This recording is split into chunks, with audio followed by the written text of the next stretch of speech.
Possible. కేవలము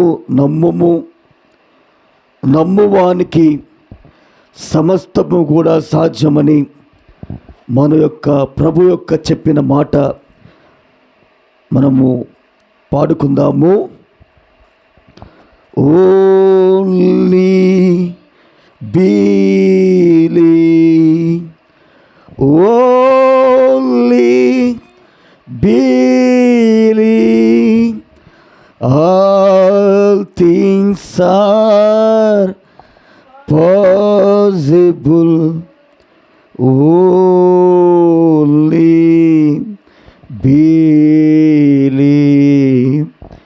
కేవలము నమ్ముము, కేవలము నమ్ముము, నమ్మువానికి సమస్తము సాధ్యము.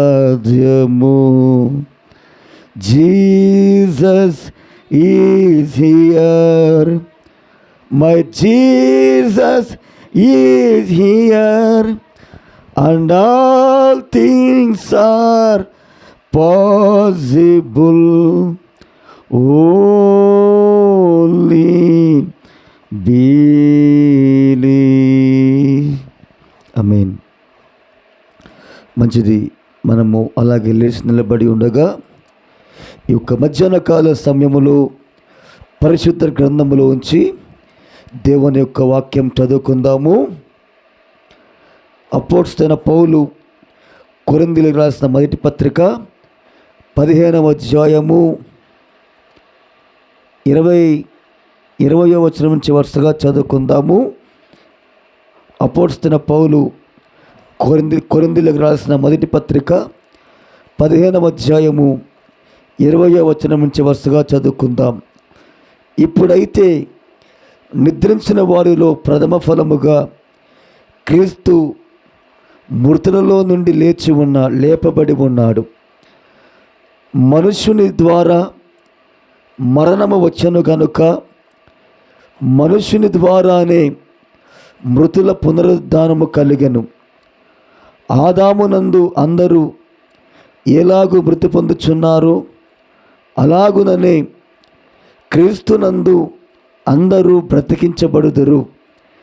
ప్రతివాడును తన వరుసలోనే బ్రతికించబడును. ప్రథమ ఫలము క్రీస్తు, తరువాత క్రీస్తు వచ్చినప్పుడు ఆయన వారు బ్రతికించబడదరు. అలాగే 2వ లేఖన భాగముగా అదే 15వ అధ్యాయము 51 నుంచి చదువుకుందాం. ఇదిగో మీకు ఒక మర్మము తెలుపుచున్నాను, మనందరము నిద్రించము గాని నిమిషములో ఒక్క రెప్పపాటున కడబూర మ్రోగగానే మనందరము మార్పు పొందుదము. బూర మ్రోగును, అప్పుడు మృతులు అక్షయులుగా లేపబడుదురు. మనము మార్పు పొందుదుము. క్షయమైన ఈ శరీరము అక్షయతను ధరించుకొనవలసి ఉన్నది, మర్చమైన ఈ శరీరము అమర్చతను ధరించుకొనవలసి ఉన్నది. ఈ క్షయమైనది అక్షయతను ధరించుకొనినప్పుడు ఈ మర్చమైనది అమర్చతను ధరించుకొనినప్పుడు విజయమందు మరణము మృంగివేయబడును అని రాయబడిన వాక్యము నెరవేరును. ఓ మరణమా నీ ముల్లెక్కడా? ఓ మరణమా నీ విజయం ఎక్కడా? ఓ మరణమా నీ ముల్లెక్కడా? మరణపు ముళ్ళు పాపమునుకున్న బలము ధర్మశాస్త్రము అయినను మన ప్రభువైన యేసుక్రీస్తు మూలముగా మనము జయము అనుగ్రహించుచున్న దేవునికి స్తోత్రము కలుగునుగాక. దేవునికి మహిమ కలుగునుగాక. దేవుడి వాక్యము దీవించునుగాక. చిన్న ప్రార్థన చేసుకుందాం. అత్యంత కృపా కనికరము కలిగిన మా గొప్ప యేసయ్య, ఈ మధ్యాహ్న కాల సమయములో మరొకసారి మీకు లెక్కలేని వందనములు, స్తుతులు, స్తోత్రములు చెల్లిస్తున్నాం ప్రభువా. ఇంతవరకు పాటల ద్వారా మీరు మహిమను పొందుకున్నారు, ప్రభువా, ఇక్కడ కూడి ఉన్న ప్రతి ఒక్కరిని కూడా మీరు దీవించండి. నీ శక్తిని, నీ బలమును, నీ ఆరోగ్యము దయచేయండి ప్రభువా. అలసి ఉన్న మా శరీరాలకు నీ యొక్క దేవా నీ శక్తిని మాకు దయచేయమని ప్రార్థిస్తున్నాము. ఈ యొక్క మధ్యాహ్న కాల సమయములో నీ వాక్యమును మాకు తెరవమని ప్రార్థిస్తున్నాము. నీ వాక్యం అనే రొట్టెను మా కొరకు తెరవు ప్రభువా. నా వల్ల ఏది కూడా కాదు, నేను నోటి మాన్యము గలవాడను ప్రభువా. బలహీనమైన ఘట్టమును ప్రభువా, మీరు రంగములోకి దిగవచ్చి నీ వాక్యమును విరచి దేవా ఈ వాక్యం మాకు బయలుపరచమని సహాయము చేయమని యేసుక్రీస్తు నామములోనే ప్రార్థించి అడిగి వేడుకొనుచున్నాము. ఆమేన్. కూర్చోండి. ఈ యొక్క మధ్యాహ్న కాల సమయములో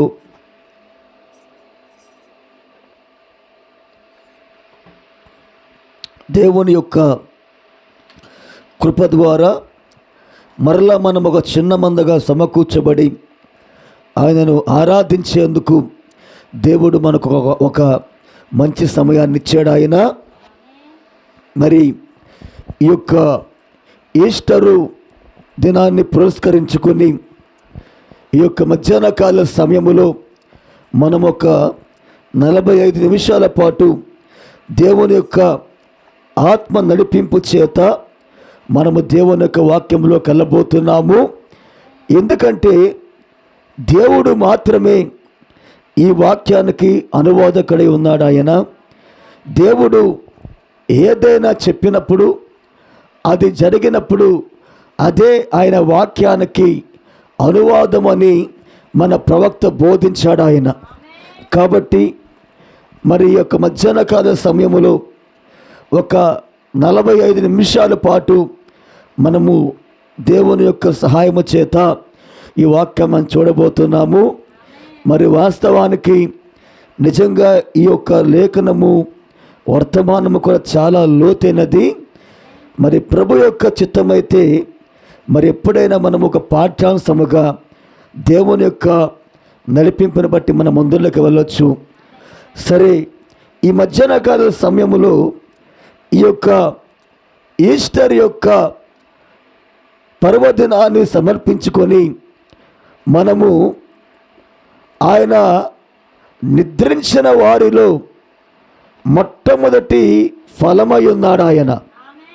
చూడండి, దేవుని ప్రవక్త ఈస్టర్ గురించి ఆయన ఏమన్నాడంటే, ఈస్టర్ అంటే ఏంటంటే అది ఒక విజయోత్సవ దినం అన్నాడు ఆయన.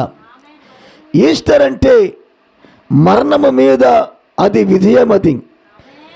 ఈస్టర్ అంటే ప్రతి రోగము మీద, పాతాళము మీద, దెయ్యము యొక్క ఆత్మల మీద అది విజయాన్ని పొందుకోవడం.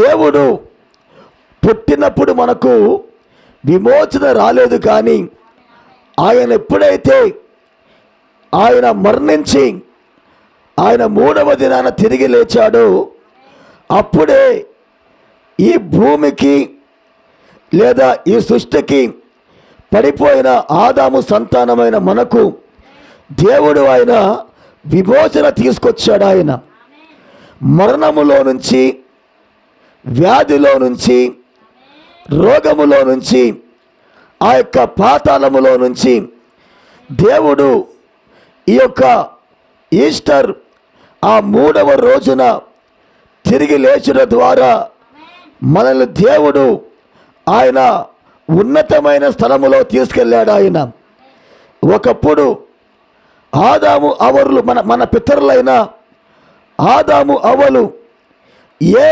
స్థితిలో అయితే ఉన్నారో ఇప్పుడు దేవుడు మనల్ని కూడా అదే స్థితిలోనికి ఆయన తీసుకెళ్తా ఉన్నాడు. ఆయన దేవునికి స్తోత్రం కలుగునుగాక. అసలు దేవుడు ఎందుకని ఈ లోకానికి మానవుడిగా దిగవచ్చాడంటే మరణము తర్వాతే అసలైన జీవితం ఉన్నదని ఆయన తెలియజేయడానికి దేవుడు మానవుడిగా సశరీరుడుగా ఆయన ఈ లోకానికి వచ్చాడు. ఆయన చూడండి, ఈ భూమి మీద మనం జీవిస్తే ఒక 30 సంవత్సరాలు, 40 సంవత్సరాలు లేదా ఒక 50 సంవత్సరాలు జీవిస్తాం. ఎందుకంటే మనం తినే ఆహారాన్ని బట్టి, మనము తినేదంతా ఈరోజు కూడా అది సంకర జాతి ఆహారము కాబట్టి మానవుడు రోజు రోజుకి కూడా తన బలాన్ని కోల్పోతూ ఉన్నాడు. ఆయుష్ అనేది తగ్గిపోతూ ఉన్నది. అంత మాత్రమే కాదు, కానీ మన మరణం అనేది ఎప్పుడు వచ్చిద్దో మనకు తెలియదు. అందుకనే అసలు మరణము తర్వాతే మానవుడికి అసలైన జీవితం ఉన్నదని, యుగ యుగాలు దేవునితో కలిసి జీవించే ఒక జీవితం ఉన్నదని తెలియజేయడానికే దేవుడు మానవుడిగా ఈ లోకములోకి దిగవచ్చాడు ఆయన. దేవునికి స్తోత్రం కలుగునుగాక. అందుకనే ఆ యొక్క మంచి శుక్రవారం రోజున ఆయన గాయపరచబడ్డాడు, ఆయన చీల్చబడ్డాడు, ఆయన కొట్టబడ్డాడు, ఆయన అవమానం పొందుకున్నాడు, ఆయన తన ముఖం మీద ఉమ్ములేయించుకున్నాడు ఆయన. ఎందుకంటే అదిగో ఆయన ప్రణాళికలో, ఆయన పుస్తకములో ఎవరి పేర్లైతే ఆయన రక్తముతో రాసుకున్నాడు వారిని విమోచించేందుకే దేవుడు 2000 సంవత్సరాల క్రితం ఆయన మానవుడిగా దిగవచ్చాడు ఆయన. మరి నిజముగా దానిని బట్టి దేవునికి మహిమ కలుగునుగాక, దేవునికి మహిమ కలుగునుగాక. సో ఆ ఈస్టర్ పర్వదినాన్ని మనం పురస్కరించుకొని ఈ యొక్క మధ్యాహ్న కాల సమయములో మనము చూడబోయే అంశం ఏంటంటే, ఆయన నిద్రించిన వారిలో ప్రథమ ఫలమై ఉన్నాడు. ఆయన క్షమించాలి, ఆయన నిద్రించిన వారిలో ప్రథమ ఫలముగా క్రీస్తు మృతులలో నుండి తిరిగి లేచాడు ఆయన. దేవునికి స్తోత్రం కలుగునుగాక. చూడండి, ఒకసారి మనం వాక్యం చదువుకుందాము. ఇప్పుడైతే నిద్రించిన వారిలో ప్రథమ ఫలముగా క్రీస్తు మృతులలో నుండి లేపబడి ఉన్నాడు. చూడండి, ఆదాము మొదలుకొని ఆ సిలువలో చనిపోయిన దొంగ వరకు కూడా వాళ్ళందరూ కూడా పాత నిబంధన భక్తులు, ప్రవక్తలు, మోషే అయినా, యోబు అయినా, తర్వాత ఏజ్కేలు కానీ, దానియేలు కానీ, ప్రవక్తలందరూ కూడా వాళ్ళు ఆ మెస్సయ్య వస్తాడు, ఒకరోజు మేము తప్పకుండా ఈ కింద ఉన్న పరదేశంలో ఉంచి మేము విడుదల పొందుకొని ఆ పైన ఉన్న ఆ పరదేశంలోకి మేము వెళ్తాము అని ఆ ప్రవక్తలందరూ కూడా దేవుని కోసము వాళ్ళందరూ కూడా ఎదురు చూస్తూ ఉన్నారు. ఎప్పుడైతే ఆ యొక్క కలువరి సిలువలో ఆయన సమాప్తమైంది అన్నాడు, అంటే సమాప్తమైంది అని దేవుడు ఎందుకన్నాడంటే, ఆయన గురించి మోషే మొదలుకొని మలాకి వరకు ప్రవక్తలందరూ ఏ ఏ లేఖనాలైతే పలికారో ఆయా లేఖనాల మొత్తాన్ని కూడా దేవుడు తన జీవితంలో ఆయన నెరవేర్చాడు ఆయన.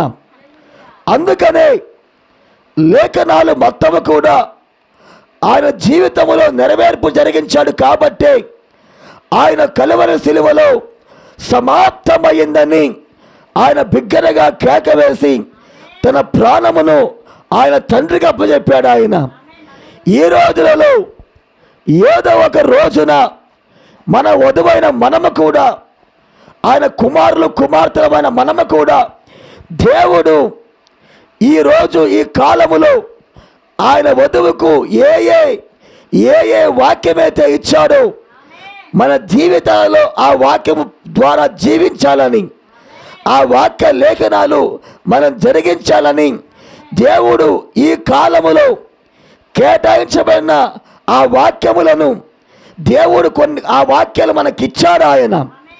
ఇప్పుడు వధువు ఏం చేయాలంటే దేవుడు ఎలాగైతే ఆయన ప్రతి వాక్యమును నెరవేర్చాడో, ఇప్పుడు ఈ చివరి కాలంలో ఉన్న మనము కూడా దేవుడు మన కాలానికి ఏ ఏ లేఖనాలైతే కేటాయించి పెట్టాడో ఆయా లేఖనాలు కూడా వాటన్నిటినీ కూడా మనము నెరవేర్పు చేసినప్పుడు మనము కూడా ఒక రోజున ఒక ఉదయకాల సమయములో దేవుని వలె సమాప్తమైంది అని పలికే కాలము త్వరలోనే రాబోతా ఉన్నది.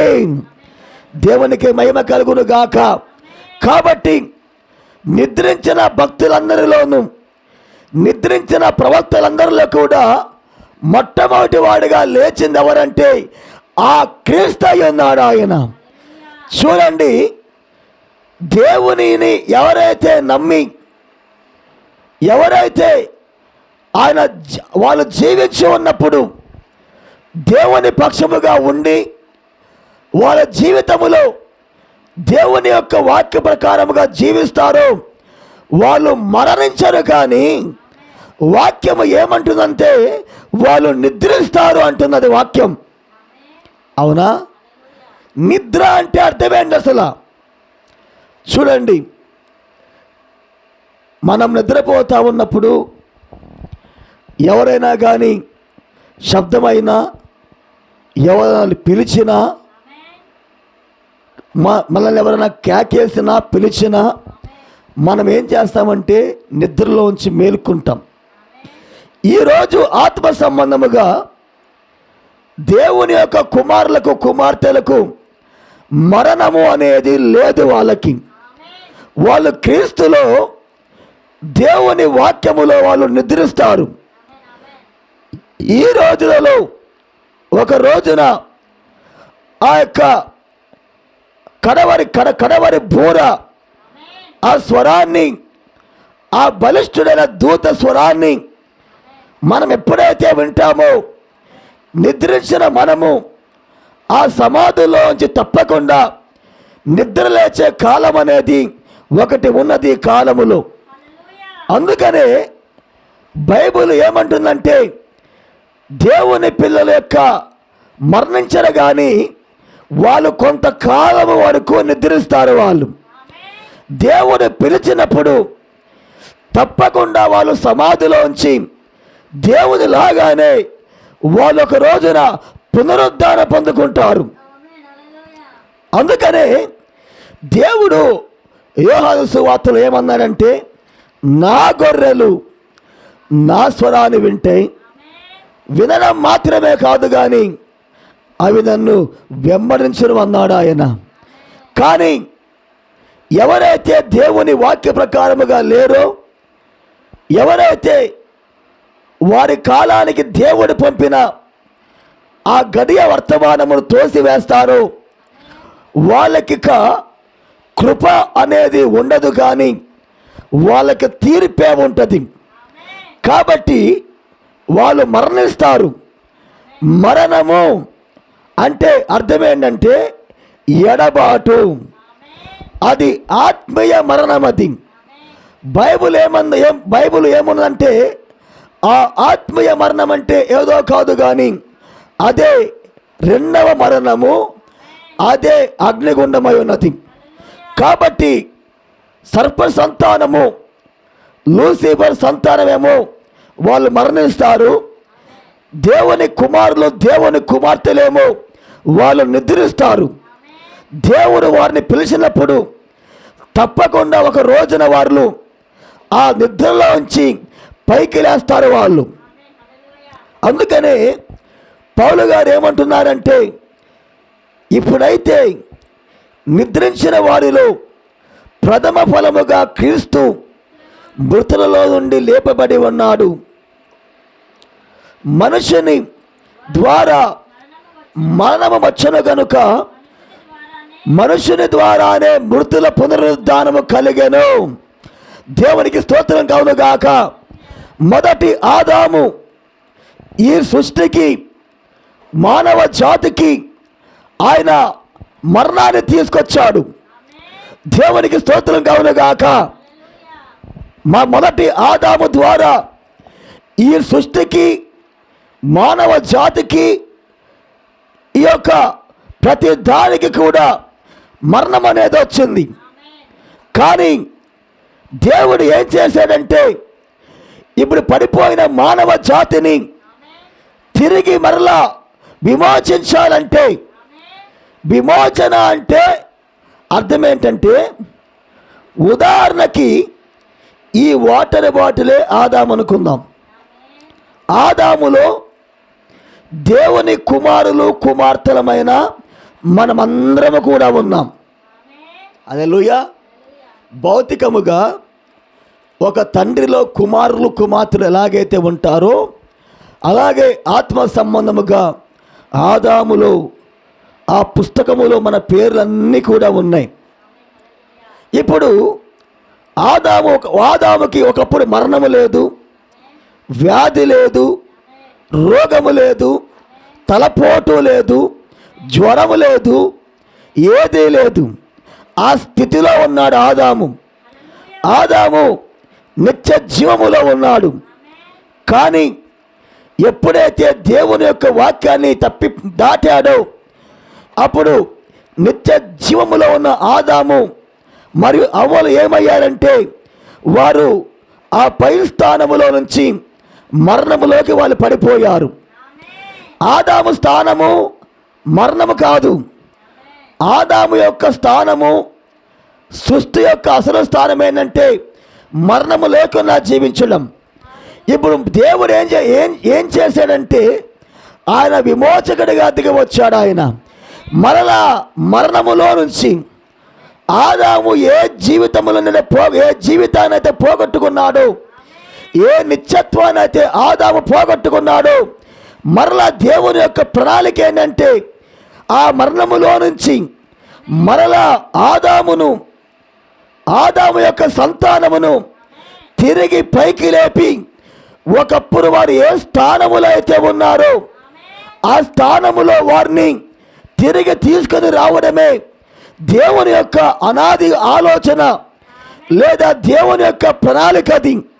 అందుకనే ఆయన విమోచకుడిగా దిగవచ్చాడు ఆయన.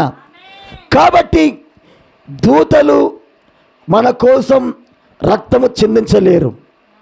వాళ్ళు మనకు రక్త సంబంధులు కాదు. దేవుడు ఒక్కడే మనకు రక్త సంబంధం ఉన్నాడు. ఆయనే మనకు తండ్రి ఉన్నాడు. చూడండి, పరలోక రాజ్యములో దేవదూతలు పాపము చేసి పడిపోయినప్పుడు దేవుడు వారి కోసం మానవుడిగా దిగి వచ్చి రక్తము కాచలేదు. కానీ ఎప్పుడైతే ఆయన కుమారులు కుమార్తెలు ఆ నిత్యత్వములోంచి వాళ్ళు కిందకి పడిపోయారో, మరణములోకి పడిపోయింది దూతలు కాదు, పడిపోయింది సేవకులు కాదు, ఇప్పుడు పడిపోయింది దేవుని కుమారులు కుమార్తెలు పడిపోయారు. అందుకనే దేవుడు సశరీరుడుగా ఆయన కడపడి ఆదాముగా ఆయన వచ్చి మానవుడిగా దిగవచ్చి మరలా మానవుని ద్వారానే దేవునికి స్తోత్రం కవునుగాక పునరుద్ధానం వచ్చింది ఈరోజు. ఆమేన్, ఆమేన్. చూడండి, ఆదామునందు అందరూ ఎలాగో మృతి పొందుచున్నారో అలాగుననే క్రీస్తునందు అందరూ బ్రతికించబడుదురు. ఆదాము ద్వారా అందరికీ మరణం వచ్చింది. ఇప్పుడు దేవుని ద్వారా, క్రీస్తు ద్వారా దేవుడు అందరినీ ఆయన వాక్యము చేత, ఆయన జీవము చేత ఆయన అందరినీ బతికిస్తున్నాడు ఇప్పుడు ఆయన. ఆమేన్. దేవుని వాక్యము ఒక మనిషిని బ్రతికించేది. దేవుని వాక్యమే ఒక మనిషిని ఆత్మ సంబంధముగా నిలబెట్టేది. దేవుని వాక్యమే ఒక మనిషిని ఎత్తబాటులో తీసుకెళ్లేది కూడా దేవుని వాక్యమే. దేవునికి స్తోత్రం కలుగునుగాక. చూడండి 23వ వచనం, ప్రతి వాడు తన తన వరుసలోనే బ్రతికించబడును. హల్లెలూయా. ప్రతి వాడు కూడా వాళ్ళ వాళ్ళ వరుస క్రమములోనే బ్రతికించబడతారు. ఉదాహరణకి పౌలు గారి కాలములో చనిపోయిన వాళ్ళు ఆమేన్. ఆ కాలములో మొట్టమొదటి ఆ అర్పించబడిన ఫలం ఎవరంటే, ఎఫెసు సంఘ కాలములో అర్పించబడిన అంగీకరించబడిన ఆ ఫలం ఎవరంటే అపోస్తలుడైన పౌలు అయి ఉన్నాడు. ఆమేన్. అదిగో అపోస్తలుడైన పౌలు తర్వాత ఆ కాలములో ఉన్న ఆ యొక్క విశ్వాసులందరూ కూడా వారి వారి హల్లెలూయా, ఆ తరువాత వాళ్ళందరూ కూడా పౌలు గారితో పాటు వారు కూడా ఎత్తబడతారు. దేవునికి స్తోత్రం కలుగునుగాక. అలాగే రెండవ సంఘ కాలములోను 3, 4, 5, 6, 7వ సంఘ కాలములో కూడా వారి వారి వరుసలోనే దేవునికి మహిమ కలుగునుగాక. వారందరూ కూడా వారు మరలా పునరుద్ధరణ పొందుకోబోతా ఉన్నారు. దేవునికి స్తోత్రం కలుగునుగాక. ఆమేన్. ప్రతివాడును తన తన వరుసలోనే బ్రతికించబడును. ప్రథమ ఫలము క్రీస్తు, తరువాత క్రీస్తు వచ్చినప్పుడు ఆయన వారు బ్రతికించబడుదురు. దేవునికి స్తోత్రం కలుగునుగాక. మృతులలో నుండి ప్రథమ ఫలముగా లేచిన వాడవనంటే క్రీస్తు అయి ఉన్నాడు. ఆ తరువాత పాత నిబంధన భక్తులు వాళ్ళందరూ కూడా వాళ్ళ క్రమములో ఆ యొక్క పునరుద్ధానములో వాళ్ళు లేపబడ్డారు. దేవునికి స్తోత్రం కలుగునుగాక. దేవునికి మహిమ కలుగునుగాక. ఆమేన్.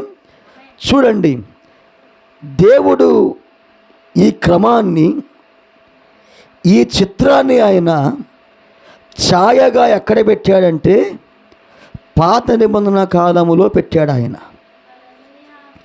దేవునికి స్తోత్రం కలుగునుగాక.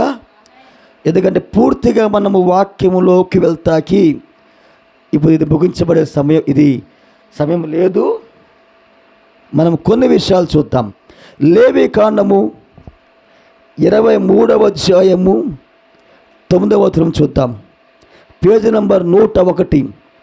లేవి కాండము 23వ అధ్యాయము 9వ వచనం.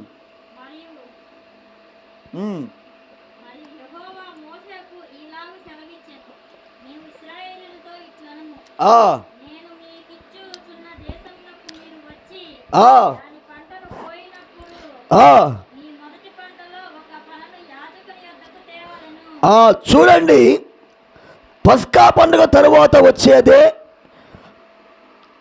మార్చి ఏప్రిల్ నెలలో దేవుడు వారికి పస్కా పండుగ ఇచ్చాడు. ఆ తర్వాత ఆ పులియని రొట్టెల పండుగ ఇచ్చాడు ఆయన. ఆ తర్వాత 3వ రోజున వచ్చే పండుగ ఏంటంటే అదే ప్రథమ ఫలముల పండుగ.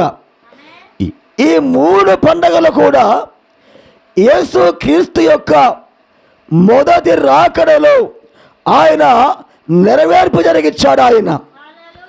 చూడండి, పాత నిబంధన కాలములో దేవుడు గొర్రెలను ఎడ్ల రక్తము ద్వారా, గొర్రెల రక్తము ద్వారా వారి పాపములు కప్పబడ్డాయి. కానీ వారి పాపములు పూర్తిగా తీసివేయలేదు ఆ రక్తం అనేది.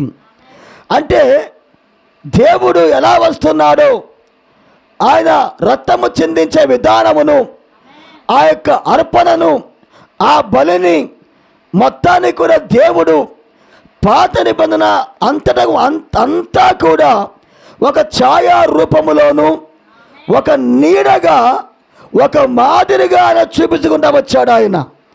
ఇప్పుడు నిజమైన పస్కా బలి పశువు ఎవరంటే యేసు క్రీస్తే నిజమైన పస్కా బలి పశువు ఆయన. అందుకే ఆయన పస్కా పండుగ రోజునే ఆయన శిలువ మీద ఆయన వధించబడ్డాడు ఆయన. ఎందుకంటే ఆయనే నిజమైన గొర్రెపిల్లగా ఉన్నాడు. ఆయనే నిజమైన పొట్టేలుగా ఉన్నాడు. ఆయన నిజ రూపములో ఆయనే పొట్టేలు, ఆయనే గొర్రెపిల్లగా ఉన్నాడు. ఆయన ఛాయలో దేవుడు దాన్ని చూపించుకుంటూ వచ్చాడు. ఆమేన్. అదే పస్కా పండుగ.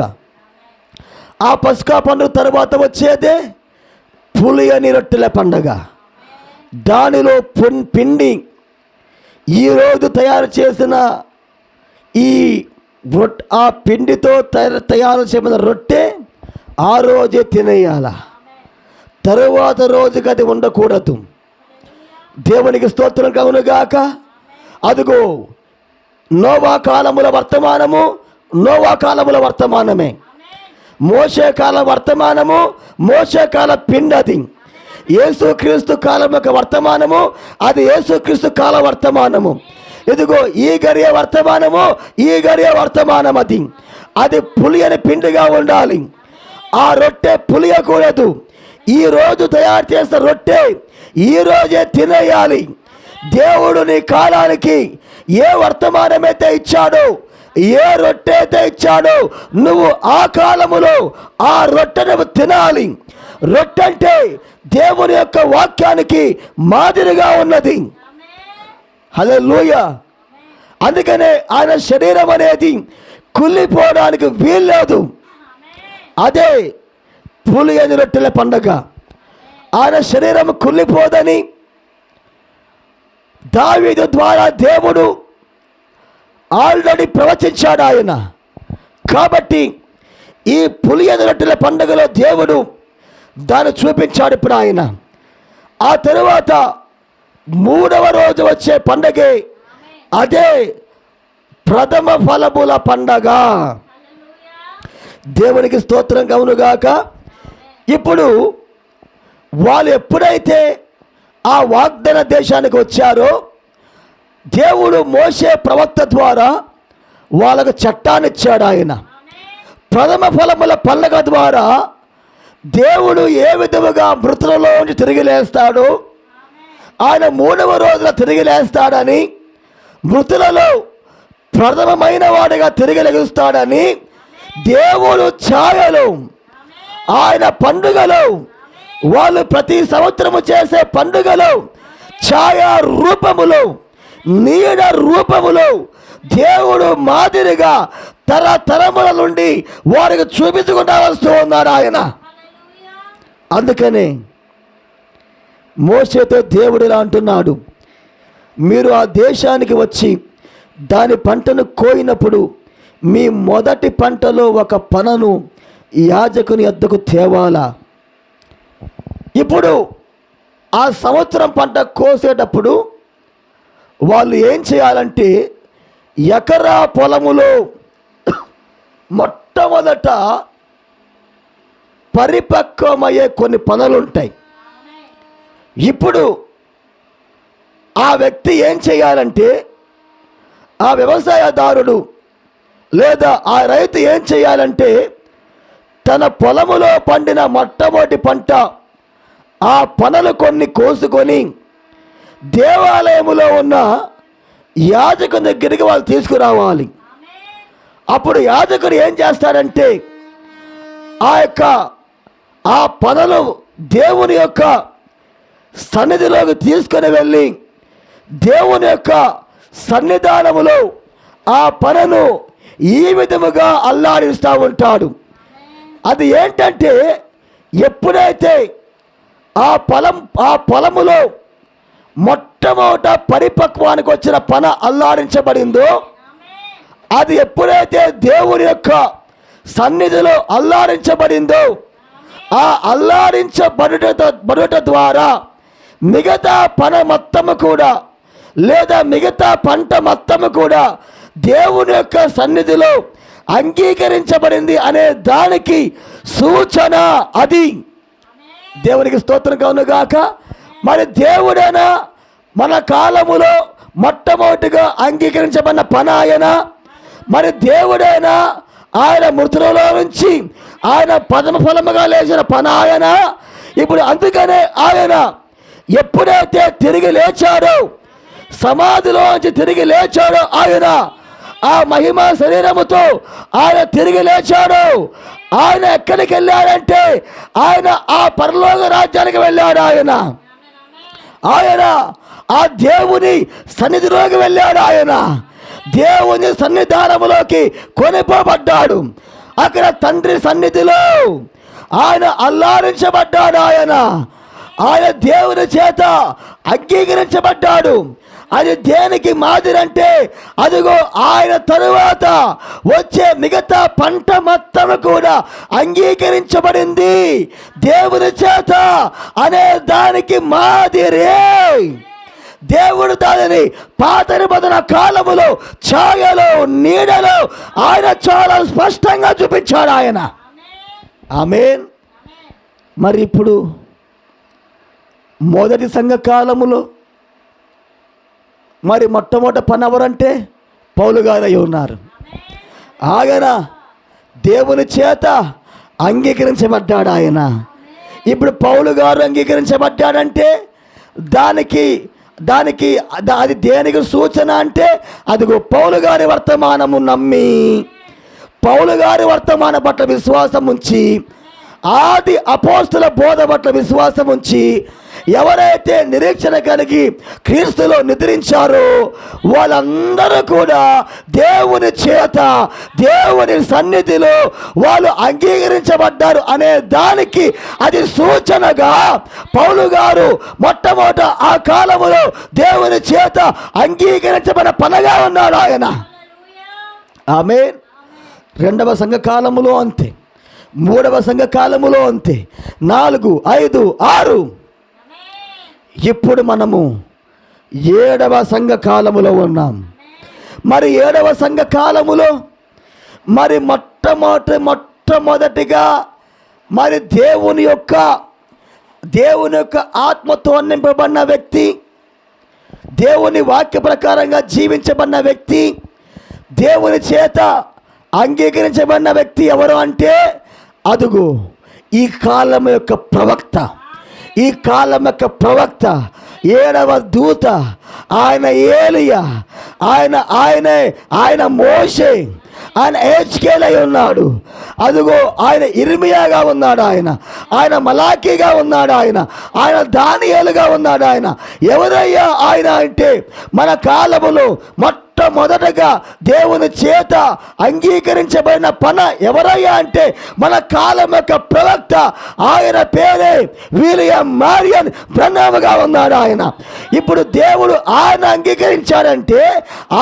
అంగీకరించబడ్డాడంటే ఆయన వర్తమానం ఎంతమంది అయితే నమ్ముతారు, ఆయన వాక్యపక్షముగా ఎవరైతే నిలబడతారో, ఆయన వాక్యము నమ్మి ఎవరైతే ఆ వాక్య ప్రకారంగా జీవిస్తారో, ఆ వాక్యాన్ని ఎవరైతే విమరిస్తారో వాళ్ళు కూడా వారి కాలములో దేవుని చేత అంగీకరించబడతారు.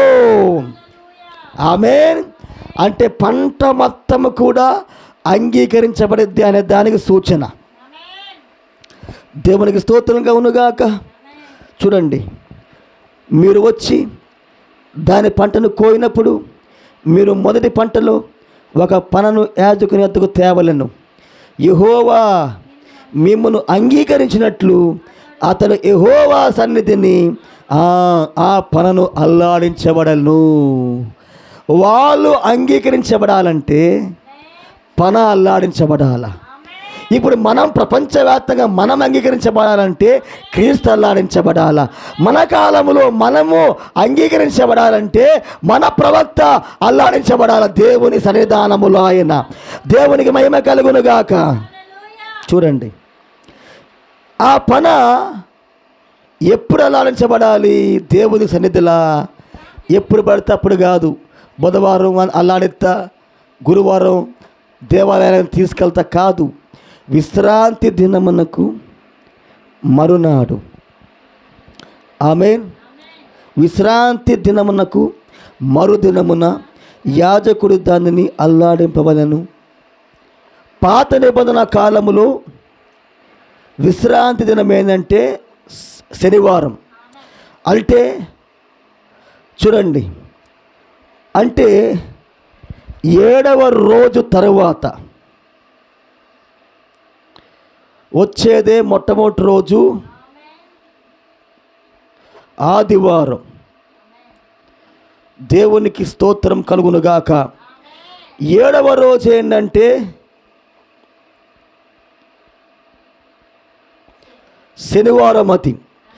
ఇప్పుడు ఈ పన అనేది ఎప్పుడు అది అంగీకరించబడాలంటే అదిగో విశ్రాంతి దినమునకు తర్వాత రోజున, అంటే ఆదివారం రోజున, అంటే మొదటి రోజున ఆ పన దేవుని సన్నిధిలోకి తీసుకురావాల.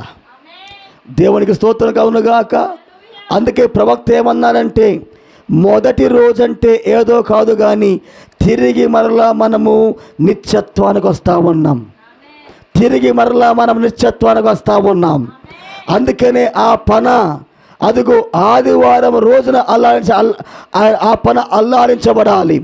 అదిగో ఆదివారం రోజున, అదిగో వారములో మొదటి రోజున ఆయన ప్రథమ ఫలముగా తిరిగి లెగుస్తాడని దేవుడు ఛాయలలో, ఆయన తరాలలో, యుగాలలో, పాత నిబంధన మొత్తములో కూడా ఆయన చూపించుకుంటా వచ్చాడు. ఆయన ఇప్పుడు దేవుడు వాక్య ప్రకారముగానే ఆదివారము అనగా వారములో మొదటి వారం ఆయన సమాధిలో నుంచి పైకి లేచాడు ఆయన.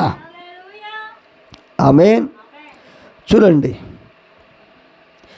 విశ్రాంతి దినమునకు మరుదినమును అదే ఆమేన్.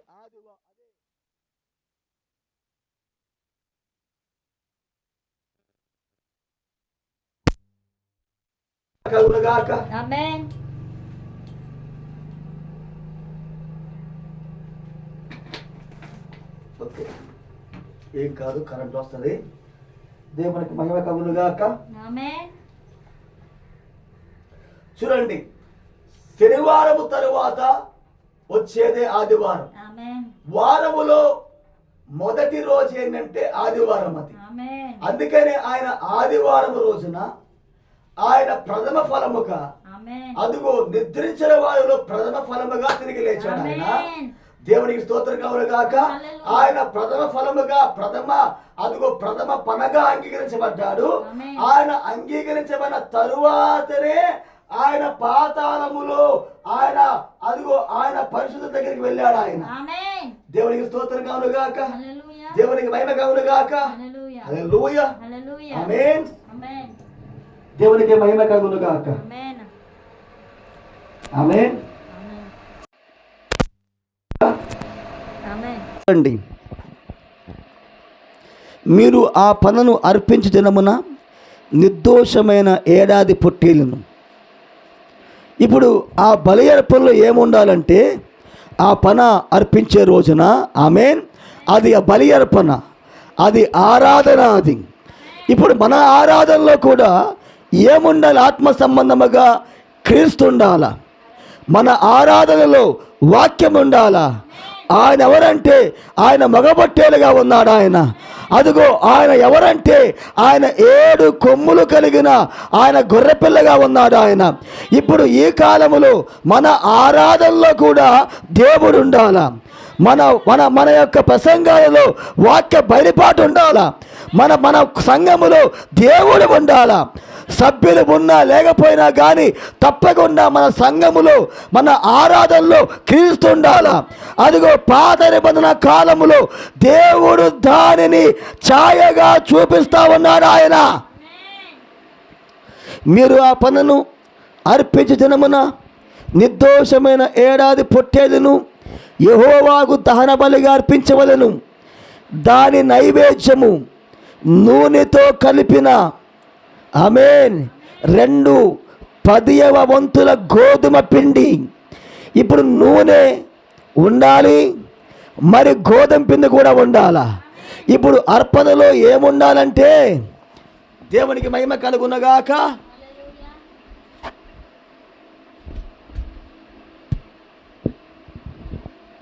అర్పణలో ఏముండాలంటే మొట్టమొదటిది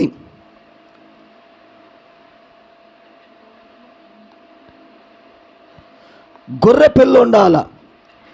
మరి ఈ కాలములో మన ఆరాధనలో గొర్రె పిల్ల ఎవరంటే ఆయన క్రీస్తు అయి ఉన్నాడు. అంటే వాక్యము. ఇప్పుడు వాక్య ప్రకారముగా ఆయన ఎవరంటే 7 కొమ్ములు కలిగిన పొట్టేలుగా ఉన్నాడు ఆయన. ఆ తరువాత ఆ అర్పణలో ఏముండాలంటే నైవేద్యము నూనెతో కలిపిన 2 10 వంతుల గోధుమ పిండి ఉండాల. ఇప్పుడు ఆరాధనలో ఏముండాలంటే రెండవ దానిగా నూనె ఉండాల. దేవుని ప్రవక్త ఏమన్నాడంటే నూనె అంటే ఏంటంటే నూనె పరిశుద్ధాత్మకు మాదిరిగా ఉన్నది. పరిశుద్ధాత్మ అంటే ఏంటంటే దేవుడు నీ కాలానికి పంపిన వర్తమానమే పరిశుద్ధాత్మ. మూడవదిగా ఏముండాలి ఆరాధనలో అంటే ద్రాక్షారసం ఉండాల. ఆమేన్. ఆత్మ సంబంధముగా ద్రాక్షారసం అంటే అర్థం ఏంటి? ఆత్మ సంబంధముగా ద్రాక్షారసం అంటే అర్థం ఏంటంటే ప్రత్యక్షత. దేవునికి స్తోత్రం కవునుగాక.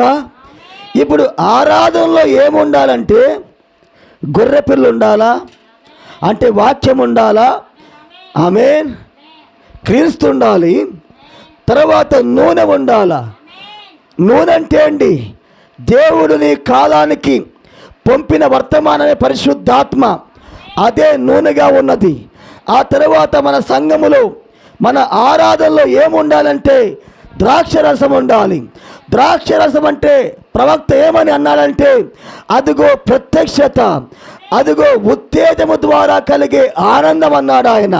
అదిగో ఆనందము ద్వారా ఉత్తేజము ద్వారా కలిగే ప్రత్యక్షత అన్నాడు ఆయన. ఈ 3 కూడా ప్రథమ ఫలముల పండుగలో ఉండాల. దేవునికి స్తోత్రం కలుగునుగాక. అలాగే ఆత్మ సంబంధముగా మన ఆరాధనలో కూడా మన సంఘములో కూడా ఈరోజు ఈ 3 ఉండాల. ఈ 3 లేకుండా ఏ సంఘమైతే ఉండిద్దో అది ఎత్తబడే సంఘము కాదు అసలు. ఏ సంఘములో అయితే క్రీస్తు ఉంటాడో, ఏ సంఘములో అయితే ఈ గరియ వర్తమానం ఉండిద్దో, ఏ సంఘములో అయితే ఈ గరియ వర్తమానము వాక్య బయలుపాటు ద్వారా దేవుని యొక్క పరిశుద్ధాత్మ శక్తి ద్వారా దేవుని యొక్క బయలుపాటు ద్వారా ఏ సంఘములో అయితే ఈ గరియ వర్తమానం బోధించబడిద్దో అదిగో ఆ సంఘమే రేపొద్దున మధ్యాకాశములోకి అది ఎత్తబడే సంఘం. అదే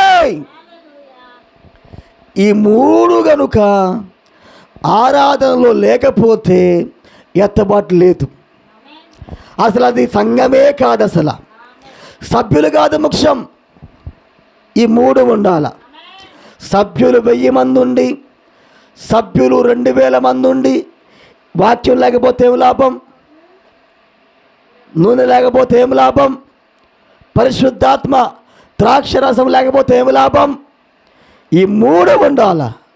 ఆ 3 ఆరాధనలో ఉంటేనే అది దేవుని చేత అంగీకరించబడే హేబేలు లాంటి ఆరాధన. అది చూడండి, గోధుమ పిండి అది యెహోవాకు ఇంపైన సువాసన గల హోమము, దాని పానార్పణము 30 ద్రాక్షరసము. మీరు మీ దేవునికి అర్పణము తెచ్చే వరకు ఆ దినమెల్లా మీరు ఆ రొట్టె ఏమి పేలాలేమి పచ్చని వెన్నులేమి తినకూడదు. ఇది మీ తరతరములకు మీ నివాసం అన్నిటిలో కూడా అది నిత్యమైన కట్టడా. దేవునికి స్తోత్రం కవునుగాక. దేవుడు ముందలే ఛాయలోను నీడలో ఆయన ప్రథమ ఫలముగా లెగుస్తాడని, ఆయన అంగీకరించబడతాడని, ఆ తరువాత లేచే వాళ్ళందరూ కూడా అంగీకరించబడతారని దేవుడు ఛాయలో చూపించాడు, ఆయన నీడలో చూపించాడు ఆయన.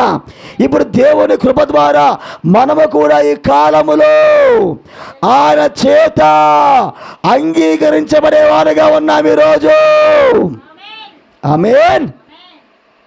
ఎప్పుడైతే ఆయన ప్రథమ ఫలముగా 3వ రోజున తిరిగి లేచాడో, మళ్ళా కొరింథీ పత్రికలో వద్దాం. ఎప్పుడైతే ఆయన 3వ రోజున సమాధిని జయించుకొని పాతాళమును జయించుకొని ఆయన ప్రతి దాన్ని జయించుకొని తిరిగి లేచాడు. ఆయన ప్రథమ ఫలముగా లేచాడు ఆయన. అందుకనే పౌలు గారు అంటున్నారు, ఇదిగో మీకు ఒక మర్మము తెలుపుచున్నాను. హల్లెలూయా. ఏంటి ఆ మర్మం అంటే, మనమందరము నిద్రించము కానీ ఒక్క నిమిషములో ఒక్క రెప్పపాటున కడబూరం రోగగానే మనమందరము మార్పు పొందుకుంటాము. ఎవరైతే దేవుడు వచ్చేంత వరకు వాళ్ళు సజీవుల లెక్కలో ఉంటారో, ఎప్పుడైతే దేవుడు పిలుస్తాడో ఆ స్వరాన్ని విన్న మనమందరము కూడా కనురెప్పపాటు కాలములో ఈ యొక్క మట్టి శరీరం అనేది, హల్లెలూయా, అదిగో మట్టి శరీరము. చూడండి,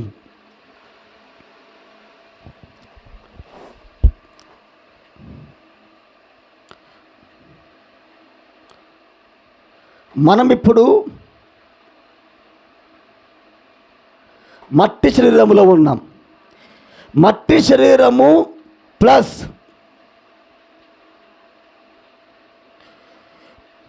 థియోఫనీ రెండు కలిస్తే వచ్చేదే మహిమా శరీరం.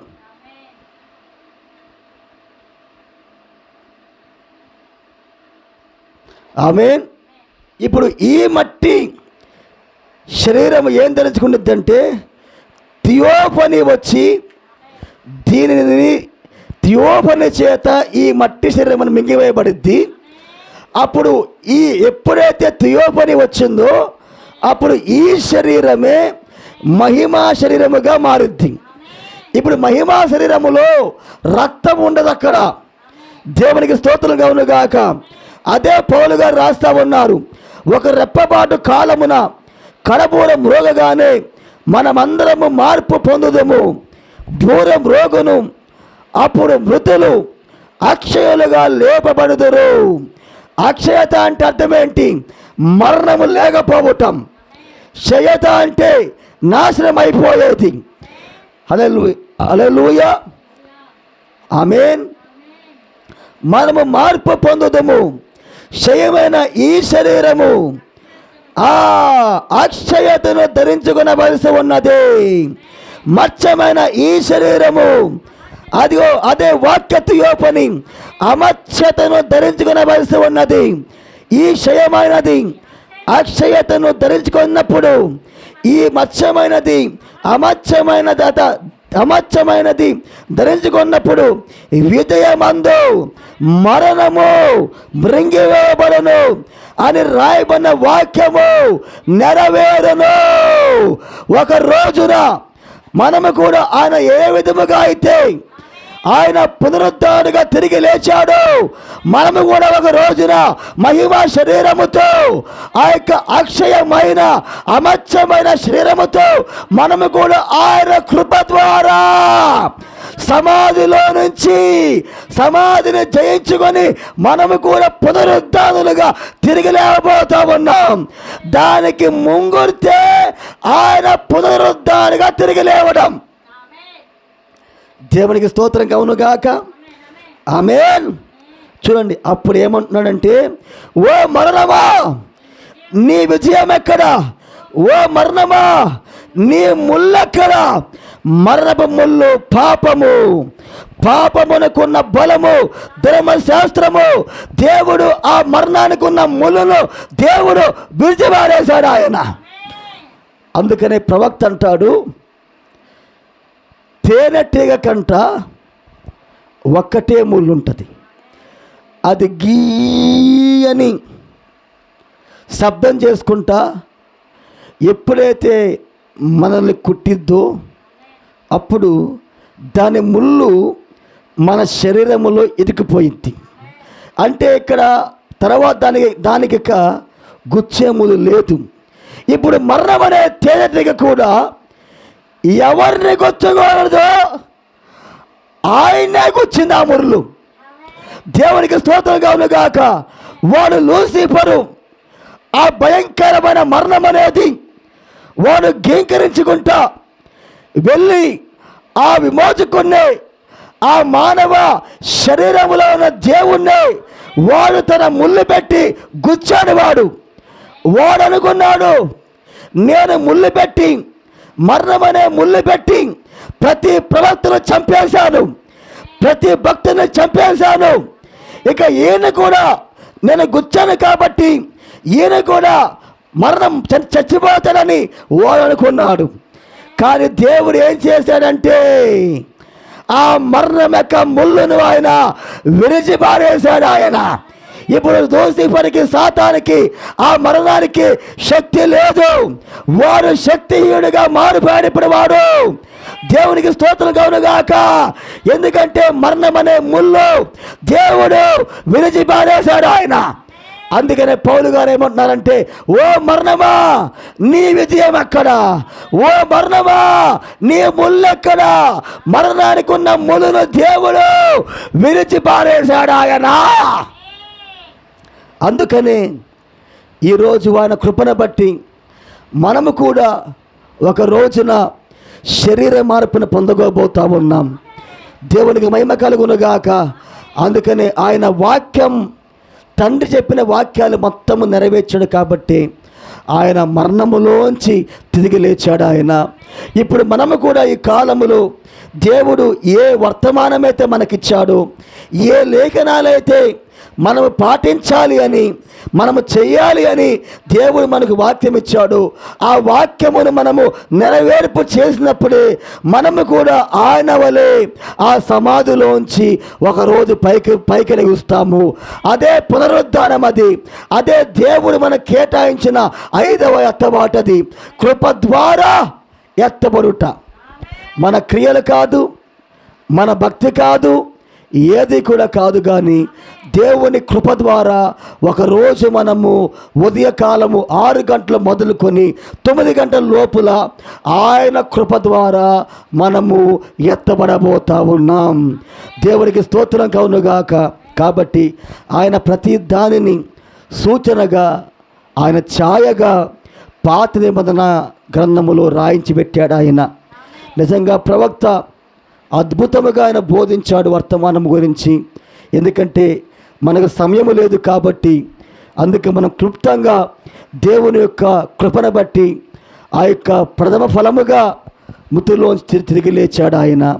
మానవుని ద్వారానే మరణం వచ్చింది, అందుకని ఆయన మానవ శరీరంలో దిగి వచ్చాడు ఆయన. అందుకని ఆయన ఆ కలువరి సిలువలో, ఆ గొల్గొతా కొండ మీద తన రక్తమును కాచాడు ఆయన. మనల్ని విమోచించాడు ఆయన. ఇప్పుడు దేవుని కృప ద్వారా మనము విమోచించబడ్డాము. దేవునికి మహిమ కలుగునుగాక. దేవునికి స్తోత్రం కలుగునుగాక. దేవుడి వాక్యము దీవించునుగాక. తల వంచి ప్రార్థన చేసుకుందాం. అత్యంత కృపా కనికరము కలిగిన మా గొప్ప యేసయ్య, ఈ మధ్యాహ్న కాల సమయములో మరొకసారి మీకు లెక్కలేని వందనములు, స్తుతులు, స్తోత్రములు చెల్లిస్తున్నాం ప్రభువా. అయ్యా, మృతుల్లోంచి నీవు ప్రథమ ఫలముగా తిరిగి లేచావు. తర్వాత మేము కూడా మాయా తరములలో ఆయా కాలాన్ని బట్టి మేము కూడా తిరిగి లెగుస్తామని పౌలు గారు బోధించారు ప్రభువా. అయ్యా, మా కాలములో మొట్టమొదటిగా అర్పించబడిన పనవరంటే మా కాలం యొక్క ప్రవక్త ప్రభువా. ఆయన అర్పించబడ్డాడంటే మేము కూడా వాక్య ప్రకారంగా జీవించినప్పుడు ప్రభువా, అయ్యా, సంఘం మొత్తము కూడా అర్పించబడేందుకు ఆయన సూచనగా అర్పించబడ్డాడు ప్రభువా. నువ్వు ఎలాగైతే తండ్రి నీ కోసం కేటాయించిన లేఖనాలు మొత్తం నెరవేర్చావో, మేము కూడా ప్రభువా ఈ చివరి కాలములో నీ వాక్యానికి లోబడి మా ముందు ఉంచబడిన ఆ గడియ వర్తమాన ప్రకారముగా మేము జీవించి ప్రభువా, మేము కూడా మరణమును జయించము గాక. మరణానికి ఉన్న ముళ్ళు ప్రభువా నీ విరిచివేసావయ్యా. నిజముగా మరణానికి వాడిప్పుడు శక్తిహీనుడు ప్రభువా. ఓ ప్రభువా, మేము దాన్ని గ్రహించి వాక్య ప్రకారముగా, వర్తమాన ప్రకారముగా జీవించే ఆ గొప్ప కృపను మాకందరికీ మీరు ఇవ్వండి. ఈ మధ్యాహ్నకాల సమయములో వచ్చిన ప్రతి ఒక్కరిని కూడా మీరు దీవించండి, ఆశీర్వదించండి ప్రభువా. తండ్రి, ఈ యొక్క చుట్టుపక్కల ప్రాంతములో నీ యొక్క ఎన్నికలో ఎస్తేరును నువ్వు చూసుకున్నావు. ఆ యొక్క ఎస్తేరును ప్రభువా, దేవా, వాక్యానికి లోబడే ఎస్తేరును ప్రభువా, నువ్వు నడిపించమని సహాయము చేయమని యేసుక్రీస్తు నామములో ప్రార్థించి అడిగి వేడుకొనుచున్నాము. ఆమేన్. ఆమేన్. God bless you all.